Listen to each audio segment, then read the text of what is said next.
ამ ბანაკში ძალიან ბევრი კარგი ახალი მეგობარი გავიჩინე და ვფიქრობ, რომ აქ ვაკეთებ ძალიან სახალისო აქტივობებს.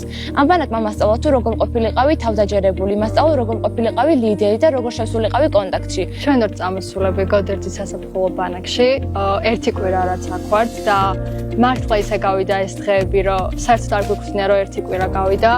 ერთმანეთისთვის ოჯახებივით ვართ და ძალიან საინტერესო აქტივობები გვაქვს. ვდგებით ხოლმე დილით, ვარჯიშობთ ყველა ერთად.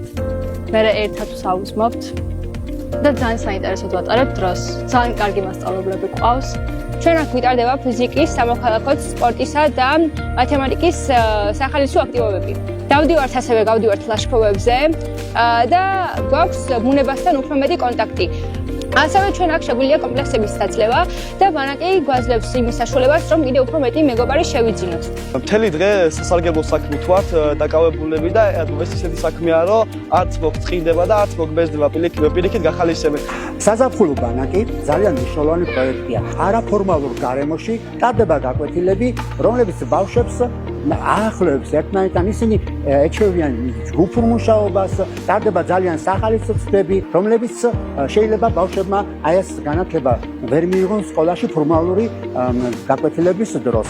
ფიზიკაში ძალიან მიჭირდა ტონი ლევანის დახმარებით, ბევრად უფრო საინტერესო გახდა და ძალიან მომწონს, რომ ყოველი გაკვეთილის დასაწყისში ძალიან საინტერესო ექსპერიმენტებს გვაკეთებინებს. ბავშვებიდან დაწყებული მასწავლებლებამდე დამთავრებული, ყველა ცდილობს, რომ პოზიტიური დღეები შეგვიქმნან. სპორტის მასწავლებელი გავარჯიშებს, გვასწავლის სხვადასხვა აქტივობებს და ასე შემდეგ.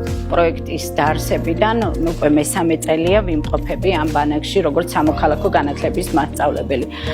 მინდა აღვნიშნო, რომ ძალიან სწორად არის გათვლილი პრიორიტეტი ფიზიკა, მათემატიკა და სამოქალაქო განათლება. სამოქალაქო განათლება იმდენად მნიშვნელოვანია, რამდენადაც თანამედროვე გლობალური მოქალაქის ჩამოყალიბება, რომელშიც რა თქმა უნდა უდიდესი წვლილი შეაქვს ასეთ დროს არაფორმალურ განათლებას.